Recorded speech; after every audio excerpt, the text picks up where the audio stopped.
Dr. Hakja Hanmun, Dr. Ilsik Hong, and members of the Sunhak Peace Prize Committee, you've done a great job.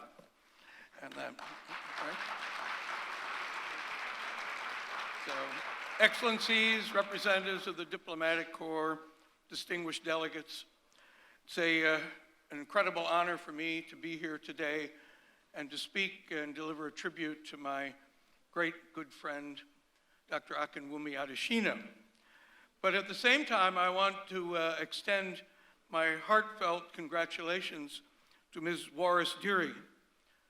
I'm a dad with a daughter, and so, thank God for what you're doing and continue to do to uphold the human rights of young girls.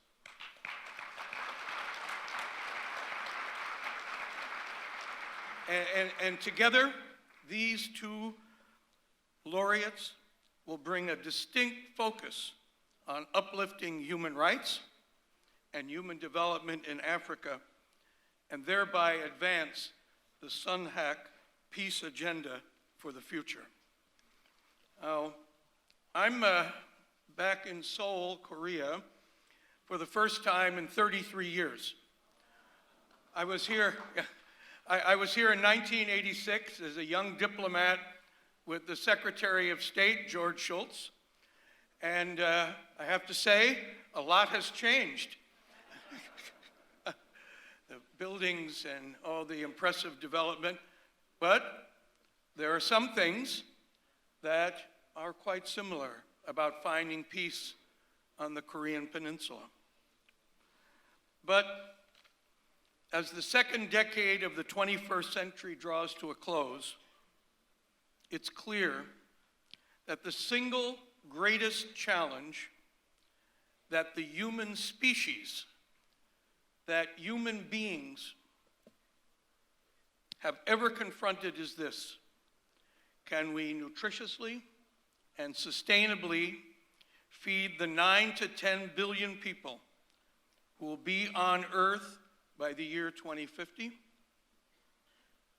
And a second linked existential issue is whether global peace and stability, so essential to meeting that overriding global food security goal, can be maintained. Peace and global food security. But essential to fulfilling those is whether human dignity of all, particularly the poorest, the malnourished, among them women and children, can be preserved and elevated. Now, as my capacity as president of the World Food Prize, I've traveled over 12,000 miles from our headquarters in Des Moines, Iowa, in the American heartland, to be here to proclaim that given these overriding global challenges of peace and agriculture, there could be no more fitting choice for the selection of Dr. Akinwumi Adesina, son of Nigeria, 2017 World Food Prize laureate, president of the African Development Bank, to be the 2019 Sunhak Peace Prize laureate.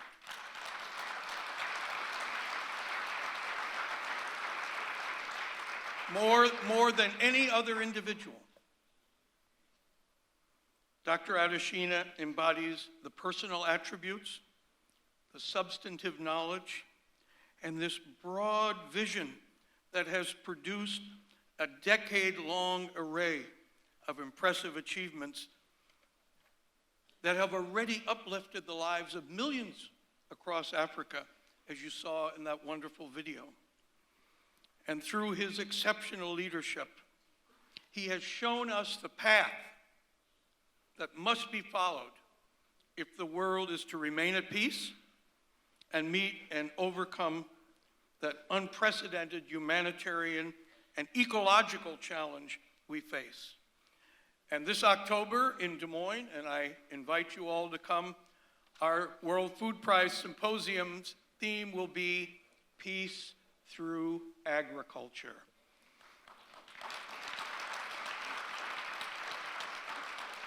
Now, not only recognizing Dr. Adeshina's amazing achievements, but we have this linkage back to the first time when these issues of peace and agriculture were brought together in 1970, when Dr. Norman E. Borlaug, native of my home state of Iowa, received the Nobel Peace Prize for developing miracle wheat, which saved millions and millions of lives across South Asia from famine, starvation, death.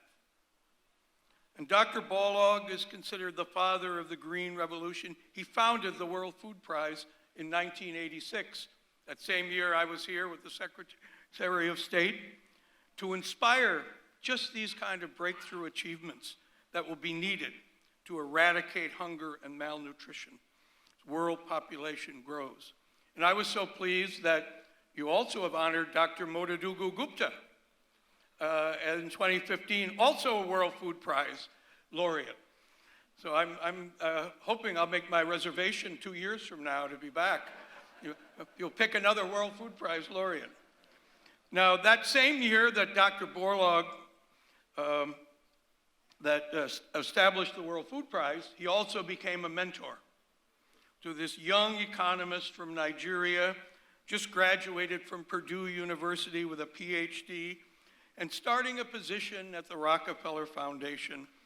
And over the next several decades, with Dr. Borlaug's encouragement, Dr. Akinwumi Adeshina, supported by his wonderful wife, Grace, began this odyssey to spread the Green Revolution through Africa, just as Borlaug had to Asia, the Middle East, and Latin America.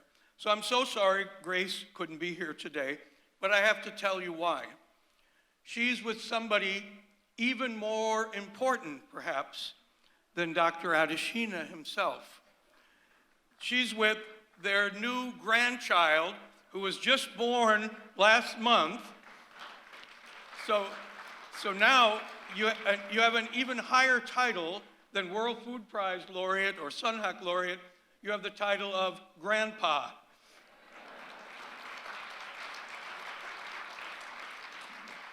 Now, you know, I met Dr. Adeshina for the first time in 2010 in Accra at the first the Alliance for a Green Revolution in Africa forum.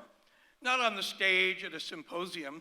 I was sitting all alone in the breakfast room at the hotel, all by myself, my first trip there. And he looked over and invited me to come over and sit with him. And we talked about Dr. Borlaug and made this connection. And in 1 hour, we bonded and became friends. And I have had this incredible privilege to watch him since then, through position after position, that brought him to increasing international attention, to the World Food Prize, and now here today to the Sunhak Peace Prize. It's his amazing accomplishment. So, ladies and gentlemen, the challenge of feeding 9 to 10 billion people will ultimately be decided in those areas that have between 1 and 2 billion people. China, in India, Latin America, around Brazil, and in Africa. Success will be determined by investment in science and research, enhanced nutrition, that gray matter, expanded rural infrastructure, roads, policies that unleash innovation, increase crop yields, all designed to uplift smallholder farmers. And above all, peace will be a critical element of success. But of all those regions, Africa, with its broad array of geographic subdivisions, multiple political leaders, offers the most difficult challenge, harmonizing all these factors. And it will be there in Africa that the greatest challenge in all human history will ultimately be decided. Can a peaceful Africa feed itself? Last November, sitting in the audience of over 1,000 potential investors at the African Investment Forum that he organized in Johannesburg, I listened. as the president of the African Development Bank, Dr. Akinwumi Adesina, mesmerized the attendees, imbuing in them the sense of, yes, Africa can.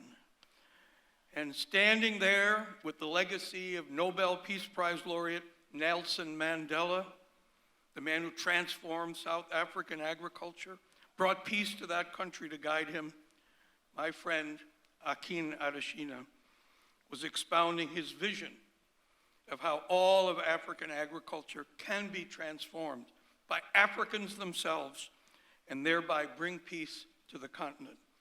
It filled me and everyone there with hope and optimism about Africa's future. I want to tell you one more thing about our laureate, and that's about his name. Adesina, the name has two meanings. The first part means like the laurel that would be placed on the head of someone who's achieved a great thing, sort of like a crown or laurel wreath. And his last name, Shina, means he who is carrying things forward, leading things forward. So today, now, you have given him that laurel of the Sunhak Peace Prize so that he now has an even greater platform from which to lead the way forward, to confront the ultimate challenge, to bring a green revolution to Africa and build peace. I know that Dr. Norman Borlaug is looking down this day with a large smile on his face for all you have done, my friend, and for all you will continue to do. Congratulations.